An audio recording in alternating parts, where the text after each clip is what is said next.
Bocheros, un videopodcast de Juanma y Kenneth.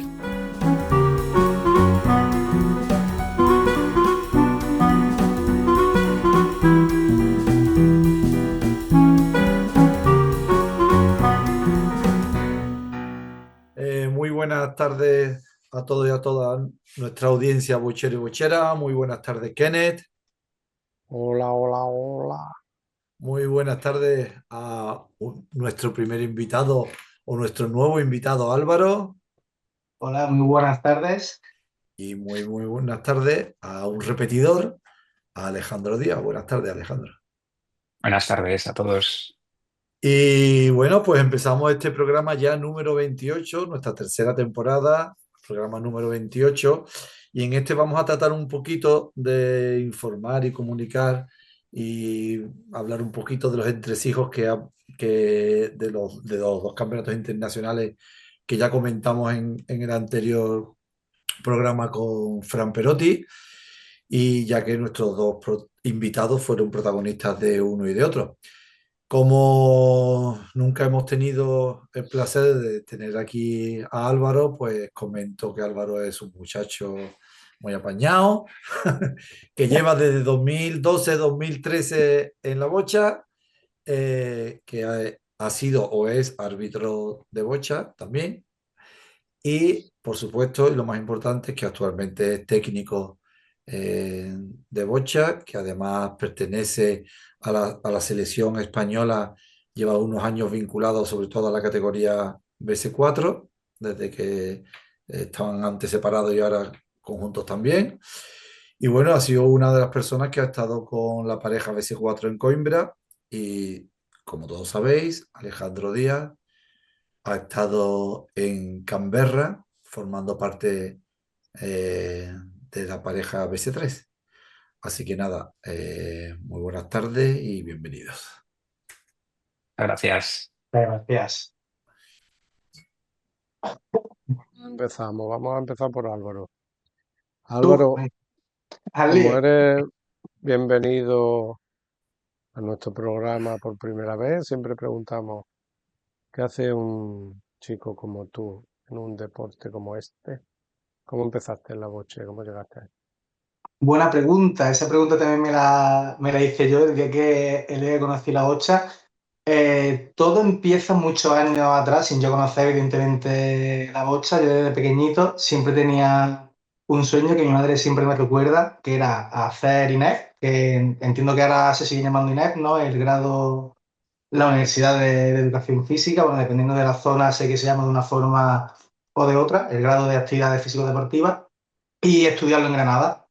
¿Qué pasó? Que llegó al bachiller y no me dio la nota. Al no darme la nota, decidí igualmente ir a Granada a estudiar un ciclo superior.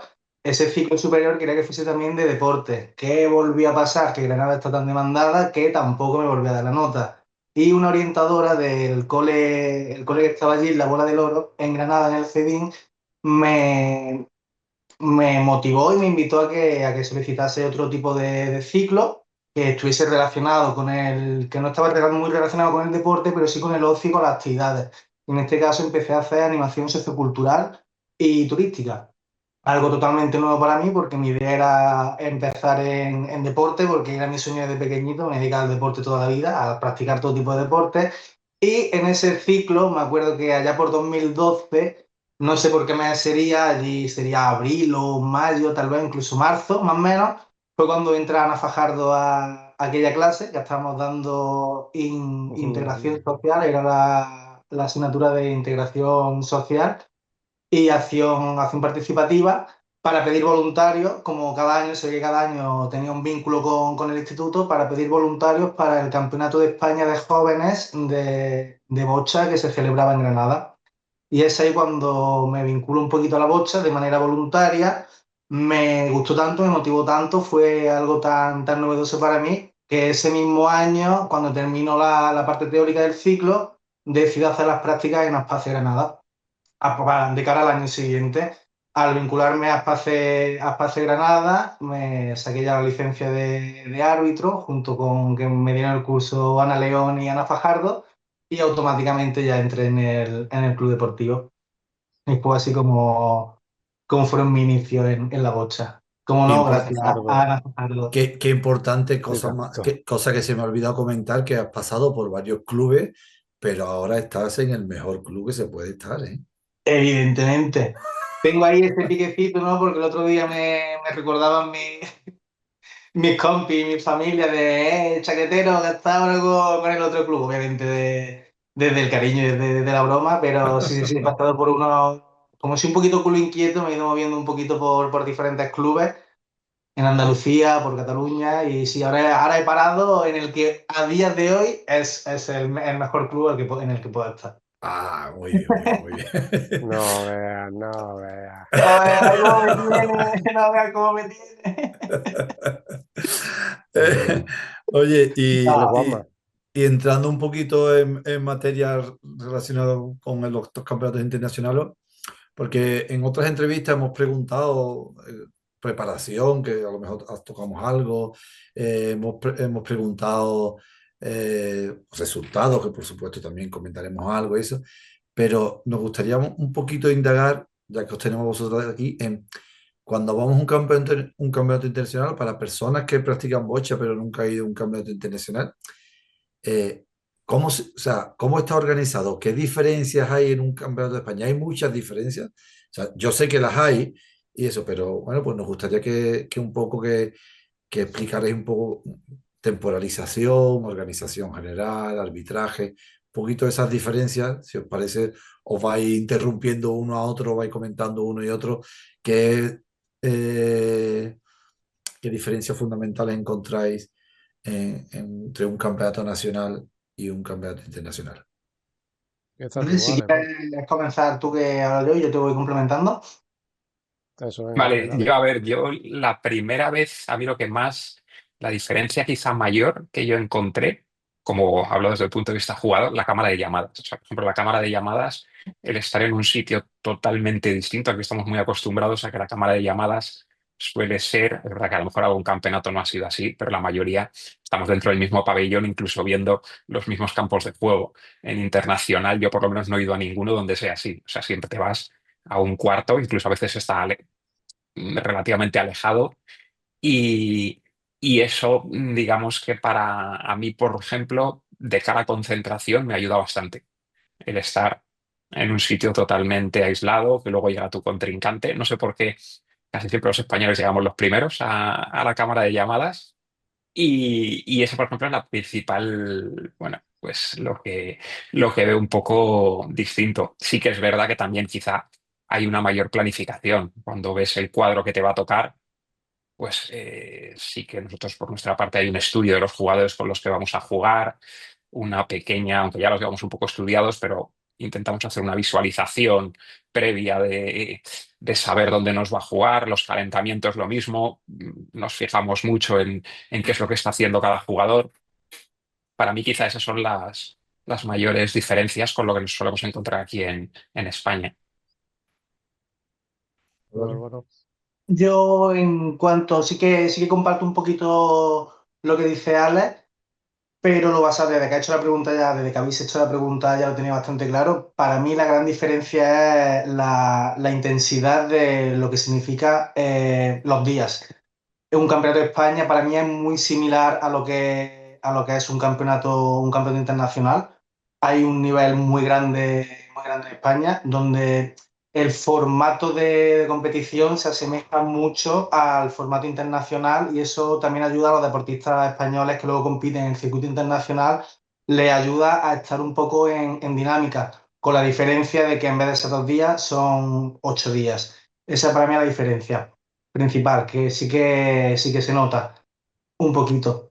En Muy cuanto a bien. cámara de llamadas, sí que es cierto, el más parecido pudo ser tal vez quien estuviese por allí en el campeonato de España de Antequera, donde la cámara de llamadas estaba apartado del pabellón, pero sí que es cierto que una de las diferencias, como decía Alex, era que la cámara de llamadas te aleja y te inhibe un poco de lo que es el sistema de competición y de las franjas que se están jugando en el momento que tú estás calentando o que estás en cámara de llamadas, que están como las tres bastante bien divididas y no tienes no tienes visión para que te pueda perturbar, ¿no? O influenciar los estímulos de fuera. Oye, y Ale, este año ya he ido a 2 competiciones internacionales. ¿Qué diferencias has visto entre las 2 competiciones ahora que ya has estado burlando por el mundo? Bochero A ver, internacional. es cierto que la primera, por ejemplo, Olbia, me llamó muchísimo la atención el suelo, que era nunca había jugado en ese tipo de suelo, era como un cemento pulido, me gustó mucho. Es verdad que había gente que no le gustaba demasiado, a mí particularmente me encantó. O sea, para mí las bolas para BC3 se comportaban, por lo menos yo con las mías, se comportaron de una manera espectacular.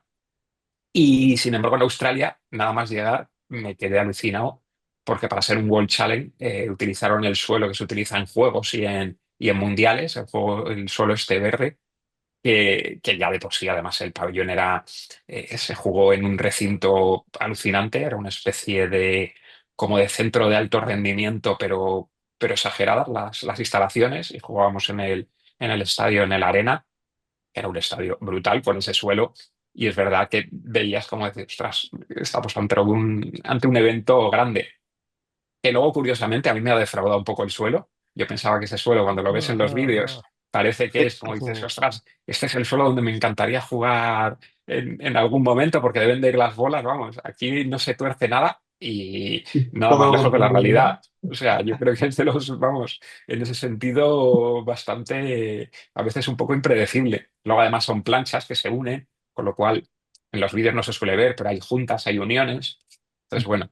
Es muy llamativo, pero a nivel de juego, vuelvo a decir, para BC3, que quizás es la categoría más crítica en ese sentido, en las bolas, eh, no era tan bonito como pintaba. Ya le veo a Se Álvaro queda más que bonito lo ha sufrido. estéticamente que la realidad, ¿no? Sí, Estéticamente muy bonito, pero la realidad era otra, ¿no? Sí. sí. La A verdad es ver, que que el no de digo, que no Ol- digo que Lo vaya, no digo que comentó. vaya mal, pero que no es tan perfecto como parece. la Yo Lo verdad es ahí comentó que conozco Ferran el también. PRI, lo van mejorando cada año, cada ciclo, pero se lleva diciendo ya mucho tiempo y ha habido quejas también incluso de deportistas que me acuerdo en Río de Janeiro, en Brasil, que también hubo ciertos deportistas que se quejaron de la mala calidad que planteaba el suelo oficial de una competición tan importante, ¿no? Como a lo mejor una Copa del Mundo, un mundial. Y en este caso, bueno, ya sea un mundial, ya sea unos paralímpicos, ya sea un Challenger o un World Cup, pero si ese es el suelo oficial, hay a muchos deportistas, en este caso también, como dice Alejandro, en categoría de F3, que, claro, que no es lo que más te gustaría presenciar o no experimentar, pero igualmente no deja de ser un suelo oficial para todo deportista y es el que hay. Sí, a mí, por ejemplo, como curiosidad, lo que sí me comentaron de este suelo, efectivamente, ese suelo al final se lo puede comprar cualquiera en cualquier parte del mundo. Entonces, digamos que no da esa ventaja al local de decir, oye, es que vas a una competición y vas a jugar, pues eso, como a lo mejor en Olbia, donde tienen ese suelo y no lo tienen en ningún sitio más. ¿Y Otros países pueden tener ese suelo oficial y entrenar en él. por qué? ¿Cuál es la decisión? ¿Quién decide que, por ejemplo, en el Challenger de Canberra sí que se utilizase el suelo oficial?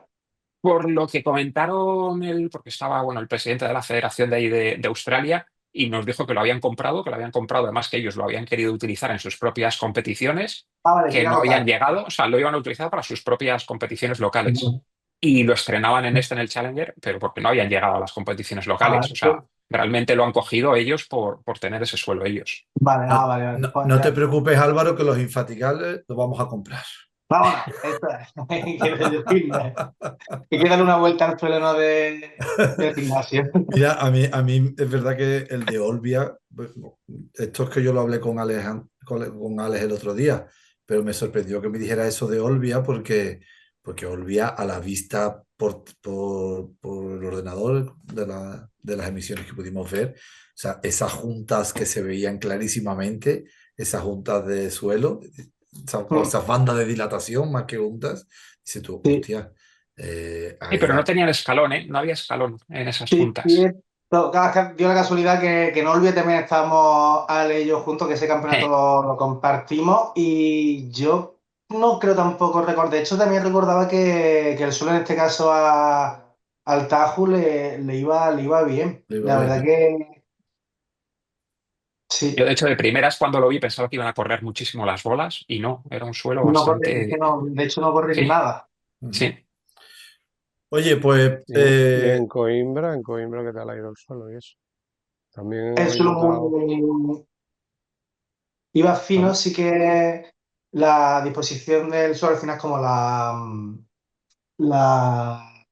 el parquet está o en vertical o en horizontal, los campos de calentamiento sí que estaban en dirección paralela al Las campo y a tablas, los campos de juego sí que estaban o sea, de manera transversal. Entonces, pero igualmente el sur iba bastante bien. El único fallo que tal vez hubo en Coimbra alguna vez, que sí que le tocó a Sara vivirlo y nos tocó a nosotros en el calentamiento del primer día, era que era todo un ventanal de cristalera y cuando entraba el sol, que no entró mucho porque llovió bastante, en el campo 2 y 3 pegaba bastante fuerte el sol, que deslumbraba mucho, mucho, mucho. oye, entonces, ahora una pregunta, Ah, venga, venga. perdona, Juanma. Nada, nada. Entonces, el tema de los suelos, esto como comenta Ale, que han tenido allí en Canberra, eso no entra dentro de la norma, o sea, lo eligen los organizadores del campeonato o no, ¿no? Creo que Porque solamente, claro, tampoco lo puedo decir seguro, pero me parece que solamente en juegos y en mundiales sí que se obliga a que sea el suelo este verde. Mm. Creo, hasta donde sé, ¿eh? No, tampoco lo puedo asegurar. Ujú. ¿tú lo sabes, Juanma? ¿O qué? No, no tengo ni idea. Lanzamos la Seguramente pregunta al mundo bochero, Fran a Perotti ver si seguramente lo alguien sepa. Seguro que por O, ahí o Diego Capilla o la seleccionadora María seguramente lo uno de sepa. los tres seguro, o los tres segurísimo que esa es la respuesta. podéis Y en dejarlo este en caso, comentarios. como Alex, por experiencia sí que sé que, por la experiencia vivida sé que en el Mundial sí estuvo, en el Mundial de Liverpool también, en los Juegos Paralímpicos también, pero como dice Alex, no sé si esa es la norma por la que se rigen en todos los ciclos. Ujú. Aparentemente sí, pero pregunta sin respuesta, vaya.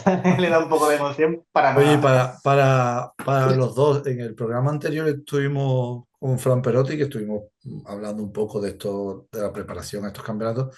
Nos estuvo comentando que para ningún deportista había habido concentraciones previas a los campeonatos. Es verdad que Alejandro venía de un campeonato internacional cercano, ¿no? De Olbia.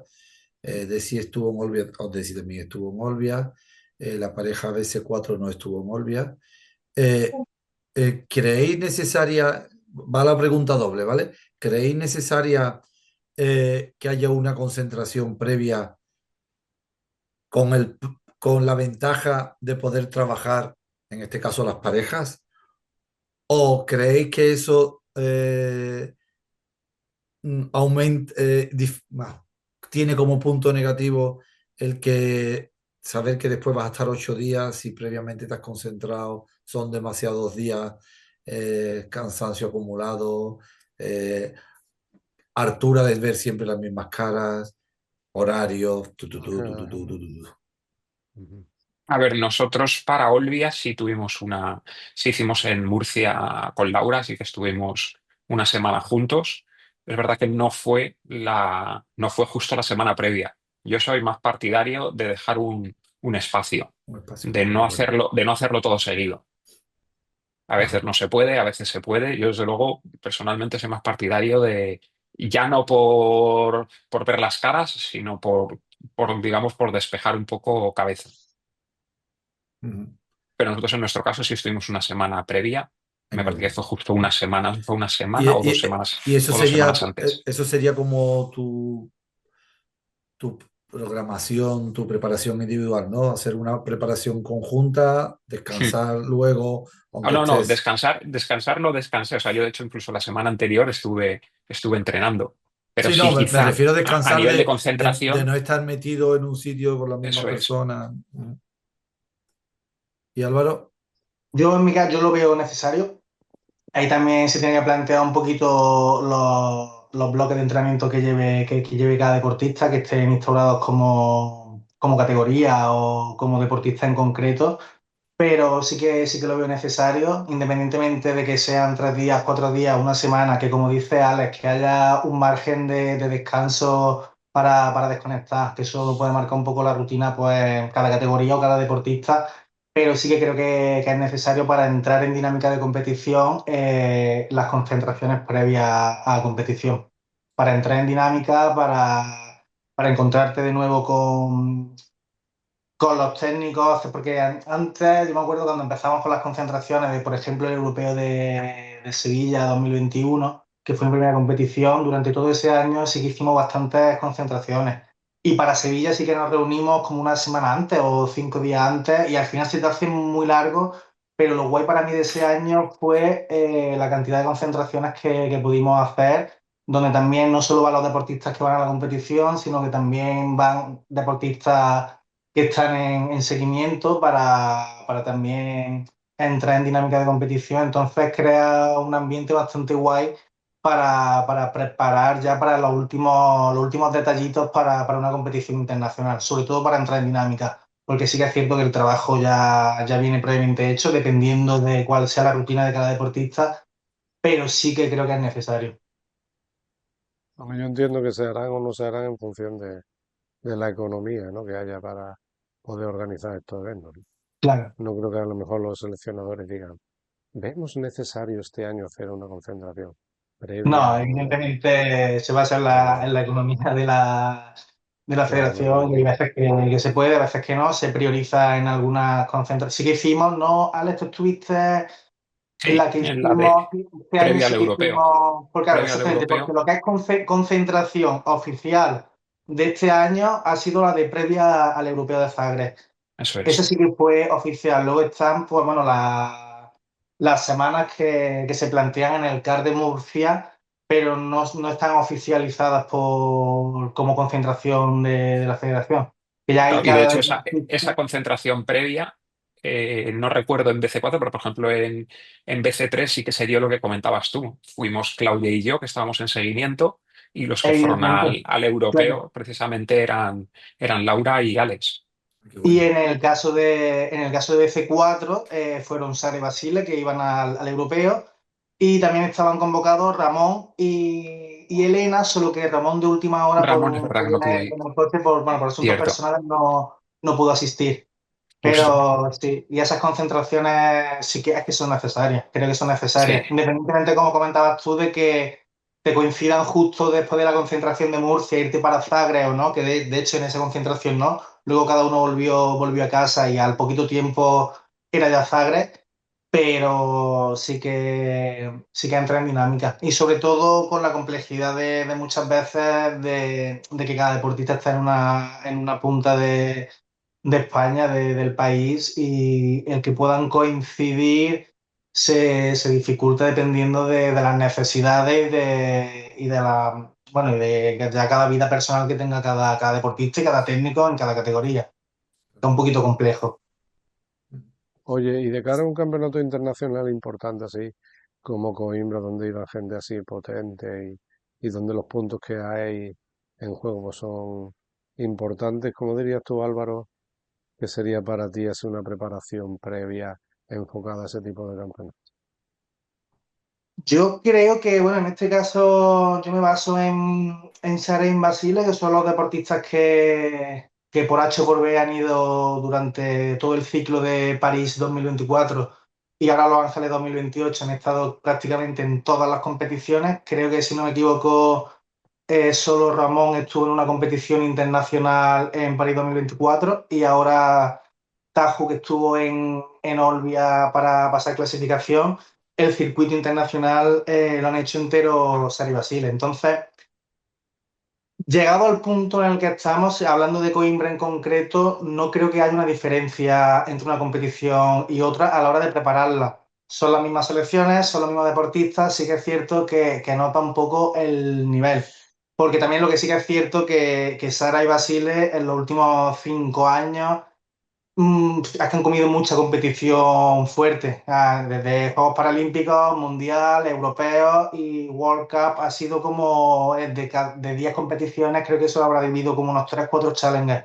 Entonces, como que su rutina de competición tiende a estar ya en un World Cup. Entonces, la preparación sigue siendo la misma, pero el bloque de intensidad y de presión, bueno, de presión no, pero sobre todo de intensidad hacia lo que te enfrentas. Sí que yo veo una gran diferencia entre un Challenger y un World Cup, en este caso Coimbra. La diferencia que yo he hecho entre Coimbra y Olbia es el rodaje que llevan las selecciones y los fuertes que vienen preparadas para conseguir puntuación bueno, algunas para cerrar clasificación para Corea y otras que siguen ya como cerrando ranking para próximos europeos o competición continental y Juegos Paralímpicos. Que por Vale, y cierto, entonces así es, dijo, perdón, dale tú. que digo que si entonces así no hay, por darnos algún detallito o desvelarnos un poco esa preparación previa, si ya llevan mucho recorrido y todo eso, entonces no hay quizás un cambio evidente en su preparación. ¿Cómo se están preparando según tú ahora todo este proyecto de Sara y Basil? Cuando se preparan para competiciones de... Bueno, entiendo lo que estás diciendo es que no es que se preparen para esa competición, sino que están en toda esa carrera, ¿no? Claro. Sally Basile, Claro. desde París 2024, haciendo una estadística de la situación, ¿no? De cómo habían ido quedando los resultados, o bueno, o las sensaciones, ¿no? Que daba en cada competición internacional. Lo que se planteó después de París 2024 para dar inicio, o justo después también del europeo, era preparar la competición individual, donde hacer bloques de entrenamiento individual anuales para fortalecer ciertas carencias, por así decirlo, ¿no? O ciertas tácticas y técnicas que veníamos olvidando un poquito y que habíamos fortalecido. En el caso de Sara, por ejemplo, se había fortalecido mucho el tema de la salida, de la precisión, del control de fuerza. Entonces, ahora que ese bloque ya ha terminado, comenzamos con un bloque nuevo. En este caso, ahora meter un poquito bloque de fuerza para seguir rodando ese brazo y que gane más seguridad y más estabilidad a la hora de jugadas explosivas. Y cuando se vaya acercando una competición, pues meter la preparación. Pero es lo que te digo, es que en categoría BC4, independientemente de que sea un Challenger, sea un europeo o sea un World Cup, el World Cup de Coimbra era los mismos deportistas que el europeo más Canadá. En este caso, por ejemplo, siempre son top 15, tendemos a competir con el top 15. Si va a un World Cup, hay veces que se te cuela alguna selección como Colombia o se te cuela algún asiático, pero al final son campeonatos de Europa donde te encuentras a 2 3 selecciones más del top 10 o del top 15. Entonces la preparación sigue siendo siempre la misma. Iba a hacer una otra pregunta, pero se me ha olvidado, así que voy a pasar. Oye, Ajá. no hemos nombrado, y me gustaría hacerlo, a las personas que habéis estado tanto en un campeonato como en otro, porque estamos hablando de la pareja BC4, estamos hablando de la pareja BC3, pero por lo menos ha habido una deportista más que ha ido y no la hemos nombrado. Entonces, para que las personas que vayan a ver este vídeo lo sepan, a Canberra ha ido la pareja BC3, Alejandro Díaz con su asistente operador de canaleta, Diego Capilla, y, perdón, y Laura Utrero ha ido con su asistente de toda la vida, Marta, que además, Además, ha hecho una actuación increíble. no lo hemos nombrado, pero tanto uno como otra en individuales han traído una medallita de bronce, y en parejas otra medallita de bronce. Y por su parte, en Coimbra ha estado la pareja BC4, formada por Sara y, y Basile, la pareja de moda que yo les llamo, eh, con Álvaro y Marina de técnicos. Como BC1 ha ido individualmente nuestra querida Desi, que no para también de asistir a muchos campeonatos internacionales y de darnos mucha Para alegría. las portadas internacionales. Eso es. Y con su entrenadora Sole. Y como team leader ha ido nuestro compañero Ramón, que nunca me acuerdo de su apellido, así que por eso no lo digo, Ramón. Y a esto, cuando esta mañana estaba reflexionando sobre las preguntillas que os queríamos hacer, esto me ha llevado a, uy, nunca hemos nombrado a un team leader, hemos entrevistado a personas que han ejercido de team leader en algunas competiciones, pero realmente no sabemos muy bien qué hace un team leader en una competición. Entonces, ¿nos podéis hablar un poquito qué hace un team leader en una competición? Porque suena como ahí como, oh, es el líder del equipo, pero no sé cuál es la función de, en este caso, de Ramón en el europeo. Sé que Fran fue a las Paralimpiadas como team leader, sé que María fue al europeo como team leader, ¿no? Pues nos podéis contar un poquito cuáles son esas funciones y esas tareas de team leader. Álvaro, tú ahí tienes más experiencia.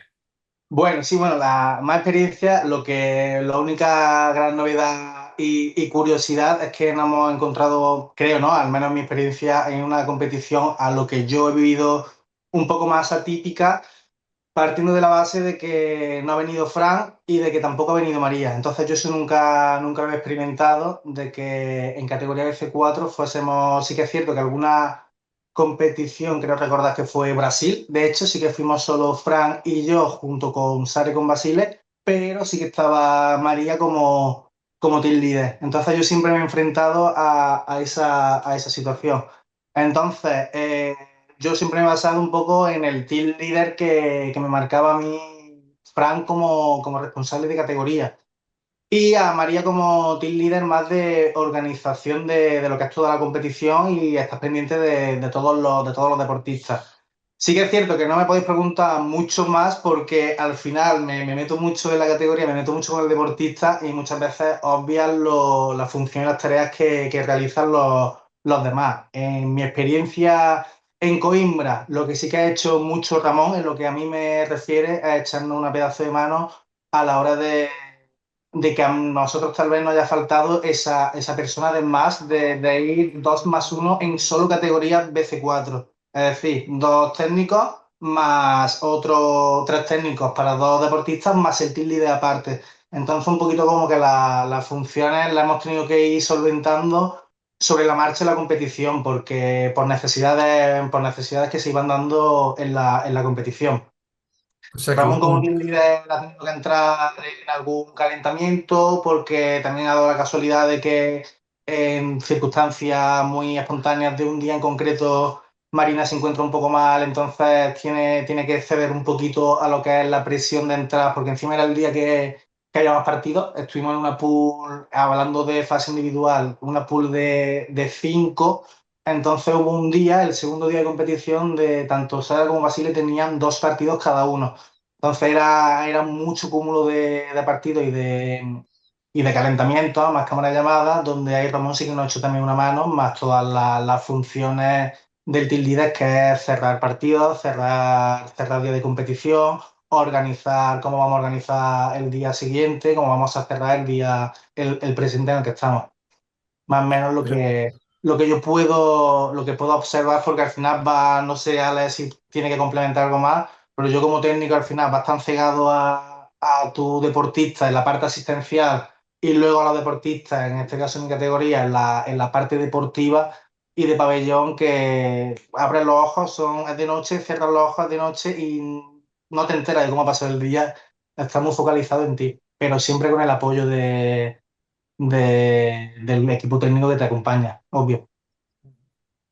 Y yo creo que es una figura muy importante porque precisamente es la que está en contacto con toda la organización de la competición, a la reunión técnica el que va a ser el team leader, el que se entera de, pues eso, de todos los enfrentamientos que va a haber, luego eso lo traslada en una reunión al equipo y por lo tanto, pues al final lo que decía Álvaro, los deportistas y técnicos nos quedamos un poco ajenos a todo esto. En Canberra nos ha pasado algo muy parecido a lo que comentabas, incluso todavía quizá peor porque no teníamos ni coach. Diego, que es el claro, responsable de categoría, estaba de operador de cámara de tamión, Claro, con lo claro. cual entrábamos solos a los partidos y no teníamos ni esa figura de team leader, que ha terminado haciéndolo Diego, también con ayuda de Marta. pero claro, han tenido una sobrecarga en ese sentido, porque tenían que encargar tanto de ir a las reuniones como de trasladárnoslo a nosotros y de hacer esa labor técnica.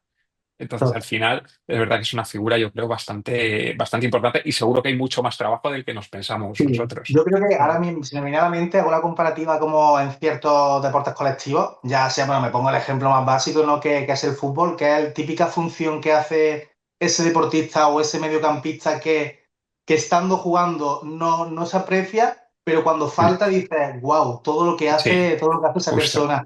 Creo que pasa un poquito eso, que eres consciente de que falta la figura del team leader cuando el team leader no está. Que dices, wow, sí que hace cosas. Porque es el que lleva aparte todo el control de toda la situación de lo que es el equipo al completo. Muy bien. Sí, creo que es muy necesaria y muy importante la función del team leader. No sé si hemos respuesto a vuestra pregunta, Sí, pero sí, sí, eso es lo sí. que hay. Claro, Sí, claro sí, que sí, sí. sí. Arriba los ten líderes, vamos con ellos. Oye, Alejandro, cuéntanos un poquito más de esta experiencia con tu medalla en individual y en pareja. Cuéntanos cuáles fueron esos partidos decisivos y cómo lo habéis vivido, qué conclusiones sacáis después de Pues toda esta conclusiones, empiezo experiencia. casi por el final, conclusiones muy, muy buenas. O sea, yo es cierto que era mi segundo internacional, y además muy junto al primero, que fue en Olbia.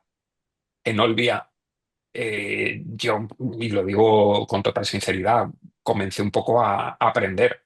O sea, en individual no hice gran cosa, por no decir solamente gané al alemán. Pero bueno, sí es verdad que me sirvió mucho jugar contra Jules Menard, que es el número 9 del mundo, y ver que el partido estuvo hasta la última bola. O sea, empecé además perdiendo, luego bueno, pues Diego, que ahí sí que estaba de coach, me dijo, vas a remolque. O sea, es verdad, y lo comentaba contigo, Juanma, que en internacional hay que jugar un poco de otra manera. En el momento que vas a remolque es imposible. O sea, o tomas riesgos, o tomas riendas, o no.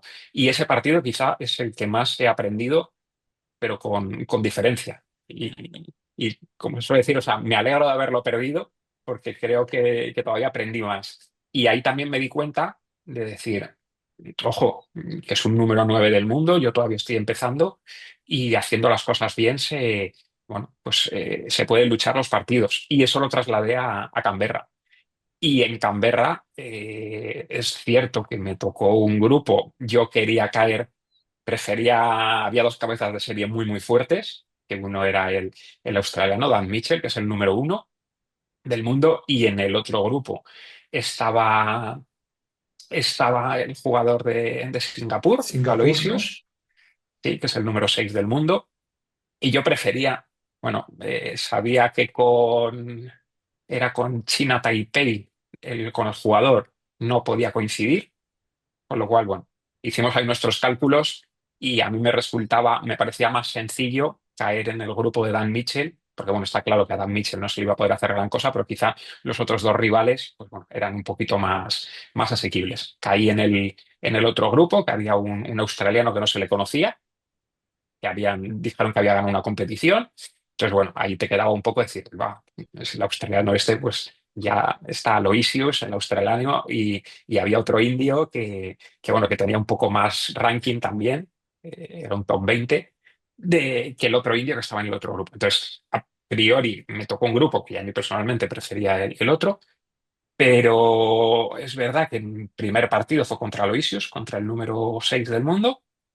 Eh, Empecé perdiendo primer parcial, además, jugando medianamente bien, y me metió tres bolas. Esto es lo primero que he aprendido de los internacionales. O sea, aquí fallas, Ajá, ajá. fa- fallas, pero nada. O sea, fallas, te pones a remolque una o dos bolas y ya el parcial lo vas a perder. No es una categoría como BC3 que tienen esa precisión. Y además que no se lo vais a perder por una bola. O sea, es que yo pensaba que se había quedado medianamente bien defendido y metió tres bolas. Mm. Y me fui automotivando, eso lo puede decir Diego, que dije, mira, sea, vamos a ponerlo las pilas porque esto si no, no se levanta. Y en cada bola que tiraba, además es que lo decía, o sea, decía, a lo mejor la opción sencilla sería con bola dura, a lo mejor romper, pero no. O sea, me la voy a guardar, voy a empezar a hacer algo con media y le fui remontando el partido. Segundo parcial le metí una bola, tercer parcial le metí otra bola, llegamos al cuarto parcial 3-2 y le terminé ganando el partido en la última bola del partido con una super hard, poniéndosela a 5 metros.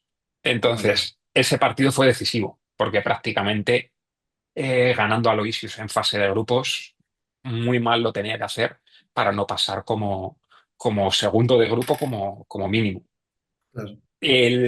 Donde no terminé de rematarlo fue con el indio que, bueno, fuimos al desempate y en el desempate finalmente terminé perdiendo el partido. Porque ese sí que es verdad que si lo ganaba, ese partido, Quedaba primero, ¿no? quedaba como primero de grupo y sobre todo me quitaba a Evitabas Dan a Mitchell, Dan claro, me Mitchell. quitaba a Dan Mitchell de la semifinal.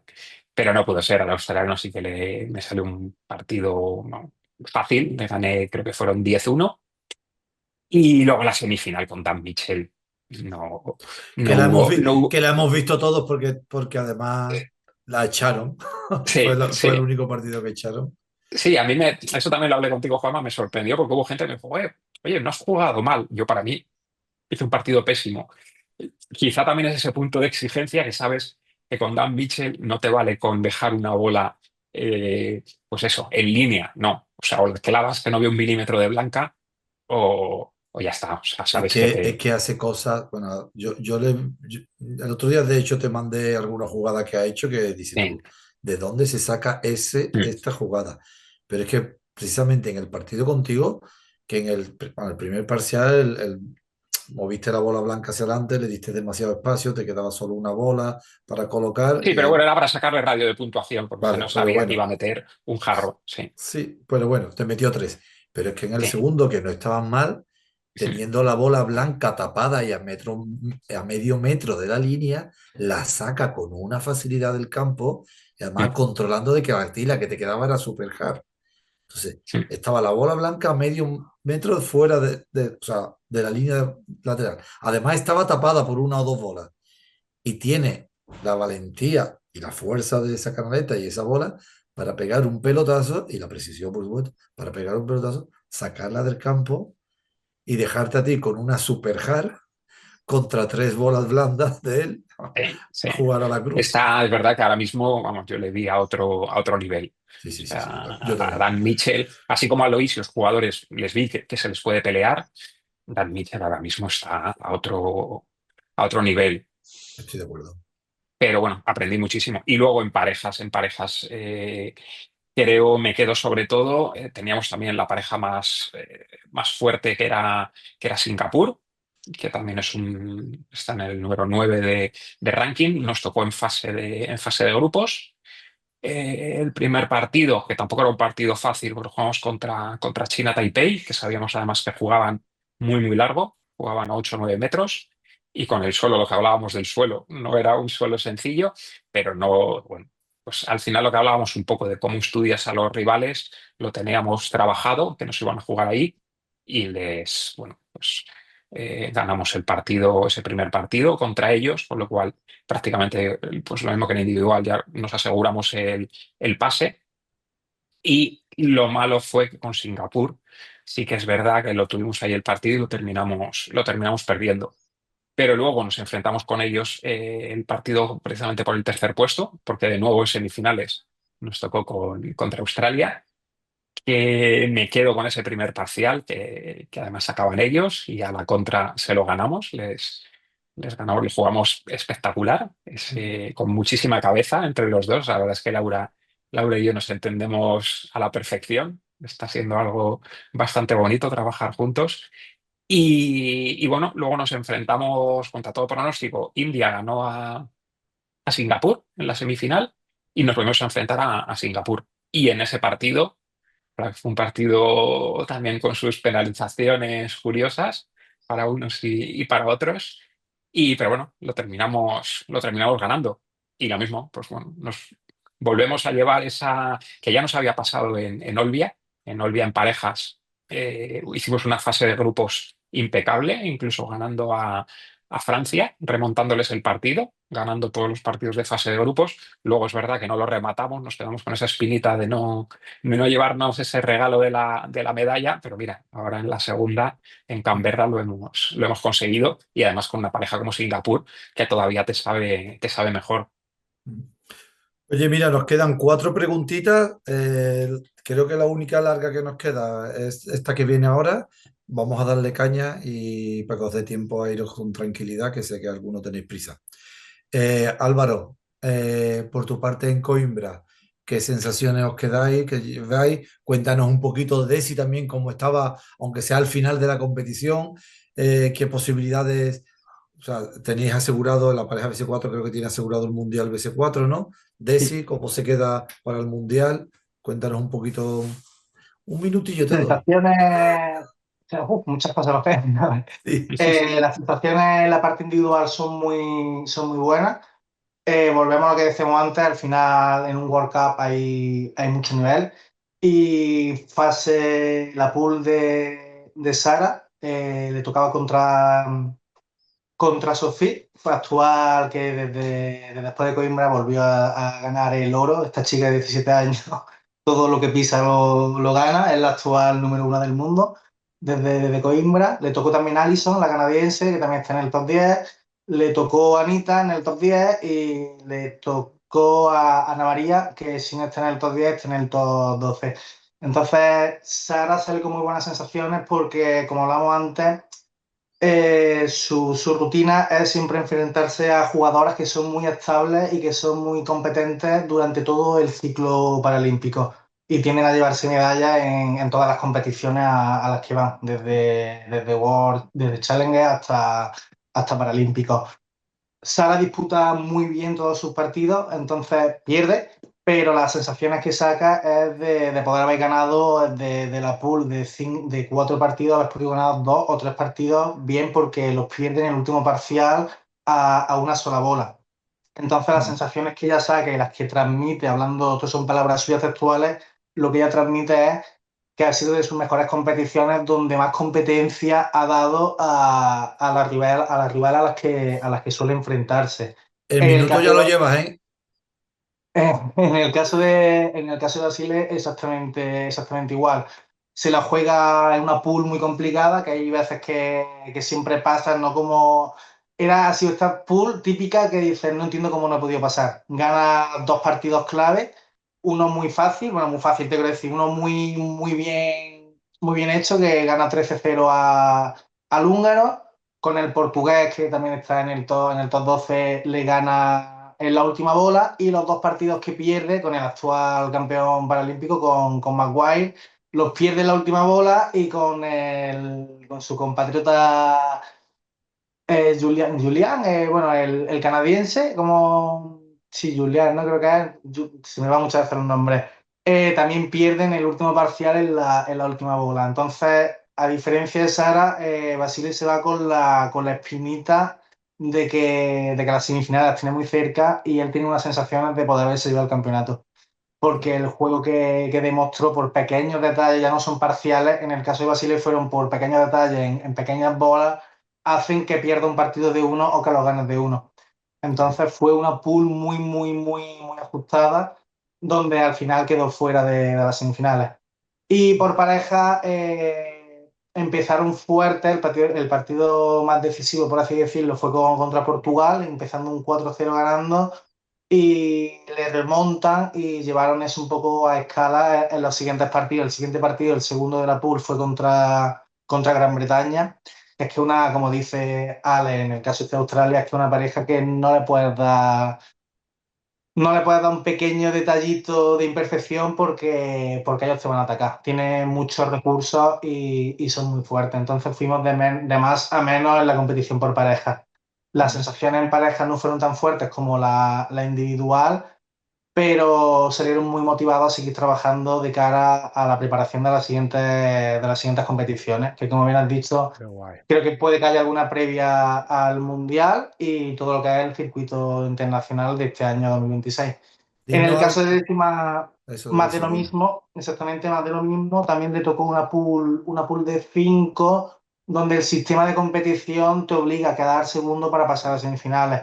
Entonces te enfrentas al top 10 ahora mismo no lo tenía claro, pero creo que había como 3 de las 5 deportistas estaban ya en un nivel bastante alto. Gana un partido muy cómodo, bueno, muy cómodo, un muy buen juego contra Aureli y con Dora, que quedó, al final Dora se llevó el loro. No pude ver, es que claro, los partidos de BC1 no los pude ver porque coincidía que yo estaba en calentamiento, pero fueron partidos muy, muy, muy ajustados. Las sensaciones sí, de Sole fueron de que, ay, lo hemos tenido ahí, lo tenemos tan cerquita, hacemos también el juego, pero no hemos podido dar el paso a clasificar a semifinales. Y en su caso tienen que hacer números porque sí que creo que dependían de medallas, esto lo saben ellos mejor, yo no llevo los cálculos de C1, que tenían que hacer medalla tal vez para ocupar plaza en el Mundial de Corea, pero no lo sé si todavía hay algún tipo de oportunidad. Bueno, pues vamos a ir terminando. Tenemos 2 minutos, que Ale se tiene que ir. Y tenemos una de nuestras preguntas clásicas, 2 preguntas clásicas, ¿vale? Hombre, nos saltamos la 10, ¿vale? Ok. Entonces, la 9, nuestra pregunta número 9 de hoy, que es nuestra pregunta clásica de suspenso, aprobado y sobresaliente. De estos campeonatos que hemos estado hablando, os vamos a pedir que nos deis vuestro suspenso, vuestro aprobado y vuestro sobresaliente. Entonces, lo vamos a hacer alternativamente, ¿vale? Empieza Ale, tu Yo no lo suspenso, entiendo. primero Ale y después Álvaro, ¿vale? ¿A qué suspendemos, Ale, de estos campeonatos? Nada, vamos a suspender al árbitro que nos pitó en el internacional, que nos penalizó porque veíamos que tenía cierta tendencia al otro país. Estoy de acuerdo, Vale. cuando me enteré de la penalización, estoy de acuerdo con Alejandro. Me discutió Álvaro, una norma que, bueno, que le íbamos a dejar pasar. Álvaro, tu tu suspenso, suspenso. Álvaro. No quiero meter a... Venga, yo voy a cambiar. Vamos a suspender en Coimbra a... Uf, qué guau, una pregunta, me habéis pillado, ¿eh? Venga, Puede Eso ser, mójate, Álvaro. puede ser cualquier cosa. Pues no, no Iba a decir tiene. iba a decir la meteorología de que la han Por sufrido ahí. mucho los deportistas, el frío y la lluvia, lo han sufrido mucho y en esa cristalera Pues ya que había está. mucho cambio de temperatura en el pabellón. Pues ya está. Te mojas menos que un educador social. Estupendamente. Venga, el aprobado, Ale, ¿tú aprobado qué? Venga, vamos a hablar de lo que hablábamos del suelo. El suelo, que tiene su parte bonita y Un, su parte fea. un aprobadillo, venga. Una ¿Y probadilla, tú, venga. Álvaro? Álvaro, Yo me voy a probar a mí por volver Una con la pro- motivación de seguir creciendo. Sí, sí que es cierto que estuve un añito más, este último año estuve más parado, pues mira, me voy a probar a mí porque me ha devuelto esa motivación y esas ganas por el deporte. venga Es lo ya. que hay. Vosotros hacéis la Si- pregunta, yo hago la respuesta. Estoy hablando ve- con un educador, sociólogo, psicólogo, así que es lo que venga ya, tengo. que llegó de Coimbra pidiendo descanso. Manda narices. Ay, narices. Anda, narices. Y como Me pruebo Este ha yo, sobresaliente, sido el, de mo- verdad Alejandro. que en este caso me voy a probar este, a mí porque me han vuelto y de verdad lo digo, me ha vuelto esa motivación, esas ganas por seguir creciendo. este ha sido el momento L'Oreal del programa de hoy. El momento porque yo lo valgo. Alejandro, Muy bien. Yo como ¿Y el sobresaliente, mira, se lo sobresaliente, voy a Ale? poner a mi pareja, a Laura y Marta, que han hecho un campeonato, bueno, que se han salido, tenían esa espinita ahí de Olvia, que es verdad que yo me volví contento porque claro, yo acababa de llegar, pero ellas, el no conseguir la medalla en Olvia fue ahí un sabor súper agridulce y se lo merecían mucho y creo que se lo han currado venga, pues muchísimo y han tenido nosotros te lo damos a ti y a Diego. A los Bueno, dos. lo compartimos el equipo. ¿Y Álvaro? Yo le doy mi Sobresaliente. sobresaliente a mi compi Trueno Marina por a lo que se ha expuesto, porque no es fácil venir de otra categoría, no tener tantos conocimientos acerca de nuestra categoría de C4 y enfrentarnos un poco a la aventura que ha sido la competición de Coimbra, porque como comentábamos antes, no tener la referencia de lo usual, ¿no? De a lo que te acomoda, a lo que te acostumbras. Y entonces mi súper sobresaliente para la fuerza, la energía y el apoyo que queda Marina y su profesionalidad, por supuesto. Así que Y Marina va por para ti. último pasamos al cuestionario súper rápido de borracheros. Como sabéis, hemos cambiado el cuestionario final. Es un cuestionario rápido, ya no es el cuestionario de bocheros, ya es de borracheros, ¿vale? ¿Qué se Entonces, quiere decir? Ponerme en situación. yo te voy a hacer preguntas y tú respondes rápido. Primero Alejandro y después tú, ¿vale o no? Venga. Venga, Pero Alejandro. uno, no, primero es el todo, ¿no? No, primero el una y después tú la misma. Venga, Alejandro, lado de la cama preferido para dormir. Izquierdo, izquierda, Alejandro, postura preferida para dormir. encogido, cucharita, Cuando tienes mucha hambre, Alejandro, ¿en qué comida piensas? paella. Fua, en comida grande, a lo grande, cualquier comida con salsa. Comida Eh, salada. Alejandro, tu mayor defecto. Cabezón, ser muy cabezón. Álvaro. Charlatán, hay veces que hablo de más. Alejandro, ¿a qué o a quién le meterías un bolazo con bola super hard? Me lo guardo, prefiero guardármelo. Ajá, ajá. No voy a dar nombres, no voy a dar nombres. Hemos dicho a Lo qué, siento. también puede ser a- Eh, que hemos dicho a qué o a quién. al marcador, venga, al marcador me Al gustaría. Algún marcador marcador. de esos electrónicos y cargármelo. Muy bien. Yo pondría a Juanma de Diana y ¡pam! Bolazo de vez en cuando. Creo que alguna se merece, ¿eh? Eh, Lo tengo eh, clarísimo. Ale, momento la bocha que has dicho. Tierra, trágame. Eh, ostras. Venga, en alguna, además ha sido en Canberra, en un momento que pedí puntuación cuando quizá no la tenía que haber pedido, por ese ímpetu rápido. Álvaro. Mi primera experiencia internacional, no me voy a alargar, pero ahí hubo de todo. Y no era tierra trágame, sino tierra cágame. Ajá, ajá. Eh, Mm, Alejandro, ¿qué cambiarías de la bocha ahora mismo? Mm, ¿Qué cambiaría? Ostras, buena pregunta, ¿eh? Buena pregunta. Intentar igualar al máximo el material. Fijaros, por ejemplo, que las bolas fueran exactamente las mismas para todos. Antes se jugaban con bolas de competición, antiguamente. Con bolas de organización, no con bolas individuales. Álvaro. Volver la esencia de la humanidad anteponiendo a las personas que al deporte. Primero son las personas, luego son deportistas y técnicos. Primero es la humanidad hacia el deporte, por encima de todo. Alejandro, ¿tu mayor decepción deportiva? Uh, eh, Bueno, así en general no tiene que ver con bocha, pero bueno, a nivel personal en hockey y que lo dejé por...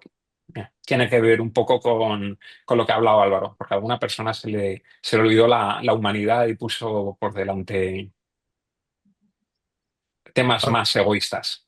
Álvaro, ¿tu mayor decepción deportiva? Pues un poco en la línea, esto lo vi un poco en Aspace, que en este caso yo como técnico, mi decepción sería que un deportista por cualquiera de las causas no disfrute del deporte, ya sea por cualquier momento casual, pero el deporte es para disfrutarlo. Entonces, cuando esto se olvida, es para mí una decepción. No es que se olvide, Pe- sino que por diferentes causas puede fallar. Penúltima pregunta, Alejandro, ¿tu mayor alegría? Mi mayor alegría fue cada vez que disfruto tirando una bola. Es continua. Álvaro. Volver a coincidir con compañeros y con... Sí, de todo, hablo de todo en general, ¿no? Todo lo que engloba este deporte que por H por B los ves pocas veces al año. Y termina la frase, Alejandro, en la temporada 2025-2026, quiero, Seguir disfrutando. Álvaro, Infatigable suba al podium de oro en cualquier competición. con el bolazo del entrenador aquí, que eso te lo voy a No, echar. no, no, no, aquí. La diana es en boca, va, para que te calles un poquito. Bueno, muchas pues gracias, aquí hemos chicos. terminado. Muchas Muchísimas gracias. gracias. Ha vuelto la luz. Y sí, me había quedado en modo cavernícola. Que muchas Que gracias por estar con nosotros. sí, muchas gracias. Espero que hayáis disfrutado A vosotros. y nada, pues si os apetece, pues contaremos con vosotros en otra ocasión si os apetece. Estáis abiertos a sufrir a los dos pesados estos de la bocha. Un Y abrazo nada, grande y muchas gracias a quien nos escuche y nos vea. Venga, Igual. un muchas gracias a abrazote los muy que estáis grande. también. Un Darle al abracito like y a todo los eso integrantes y y muchas hagamos de la gracias por bocha un poquito más grande. Un abrazo. Luego. Venga, hasta luego.